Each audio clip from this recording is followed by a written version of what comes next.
Hey everybody, and welcome to a special commentary. You know, I'm worried about something, and I know this is just a commentary online.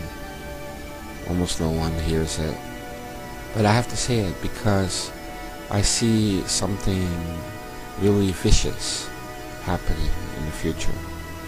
And I say that because if you had a football team and your quarterback fumbles, your quarterback throws inaccurate passes, and your quarterback shows up for the game and he's not doing his best, and he laughs the whole thing off, and your team loses game after game, and you know he's doing all of it on purpose.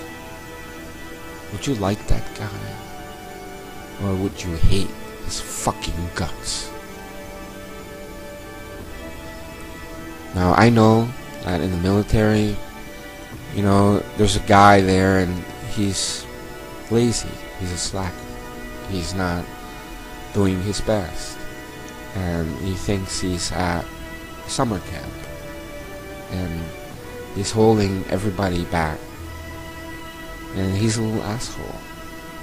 He doesn't get along with the others, he doesn't pull his weight, he's not interested in how to take apart your assault rifle, he's not interested in keeping it clean, and he smells. He avoids to take a shower.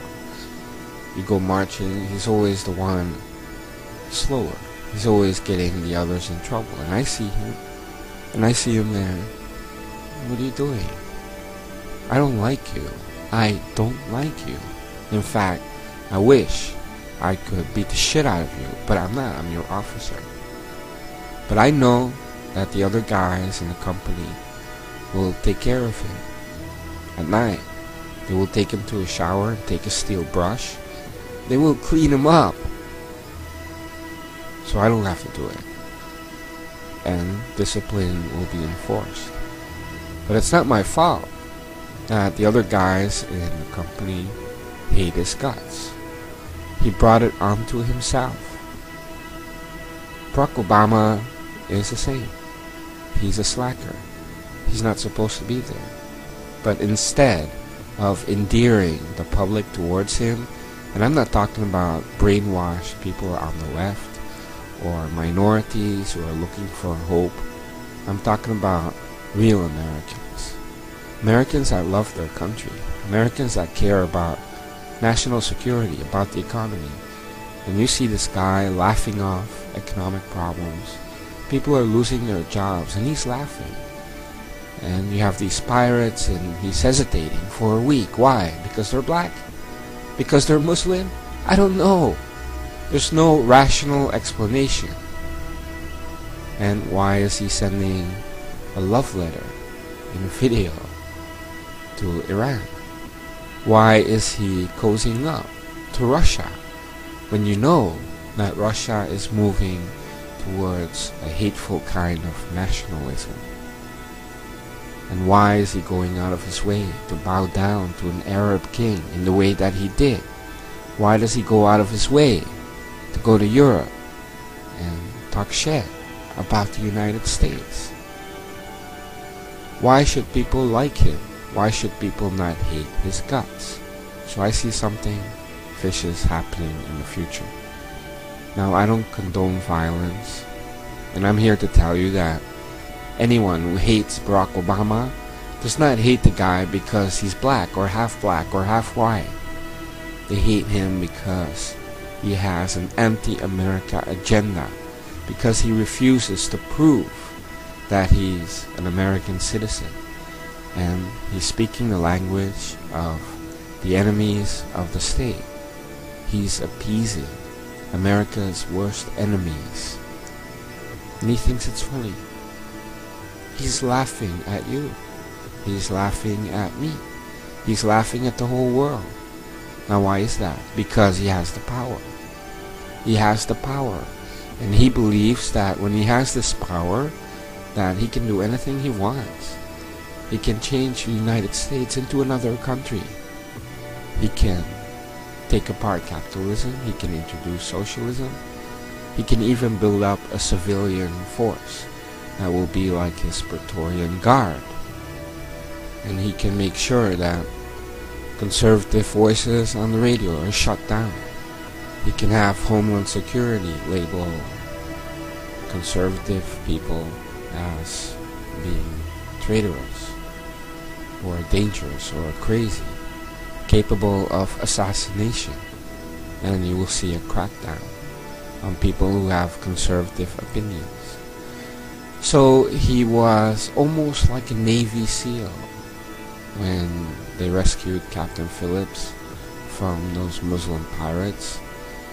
And it was Obama who did this, and it was Obama who did that, when everybody knows it was the Navy SEALs, the heroic actions of Captain Phillips himself, and of course the US Navy.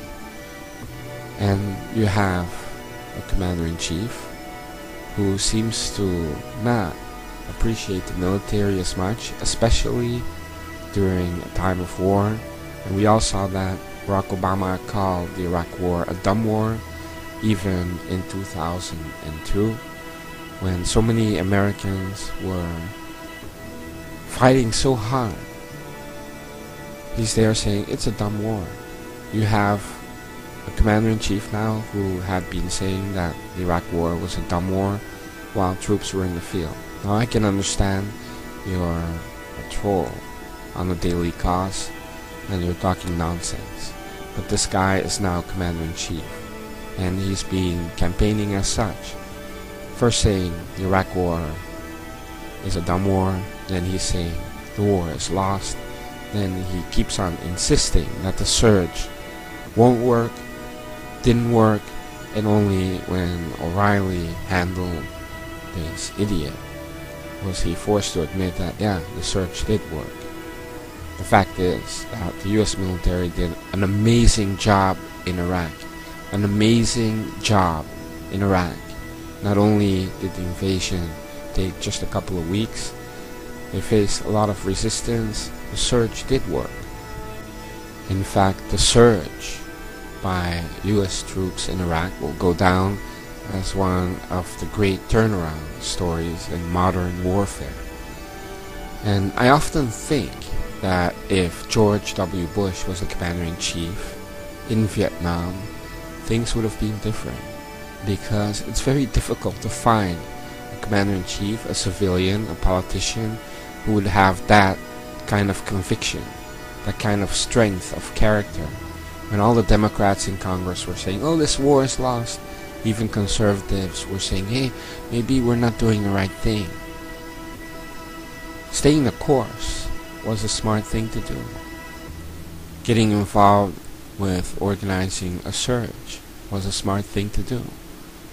And this bozo, who's now commander-in-chief, is so hateful that if you're a woman or a man involved in the operations in Iraq and you come back and you see a president of the United States who called your time in Iraq a waste of time, the war was a dumb war, and for years had been slamming you, are you going to love that president? Are you going to say, yeah, he's a great guy? No, he stabbed you in the back when you were facing life and death combat situations every day. This pussy boy was in Chicago slamming you. In fact, the lack of respect towards the US military from this Barack Obama boggles the mind. How can anyone hate the US military that much? And you may say, oh, it's because of his Muslim background. Maybe. Oh, it's because he's a far left-wing socialist. Maybe. But personally, I don't care about the reasons. I just know that it is. He is like that. So when the US Navy, the US Navy SEALs take out the Somali Muslim pirates, of course he's quick to claim credit. Oh, I gave the okay twice. No, he rejected the request by the Defense Department the first time. The second time, he said, okay, it's just before Easter. If it works, I'll be the big hero. The left-wing blogs will say that I'm a Navy SEAL. And that's exactly what they did. You see, Barack Obama's only interested in himself. He doesn't give a flying fuck about the U.S. military or any operations they're engaged in.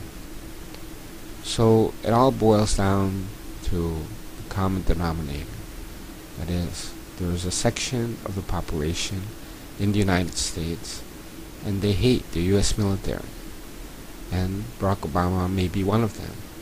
So if you have a Trojan horse in the White House, you have a commander-in-chief who disrespects the U.S. military, what do you do?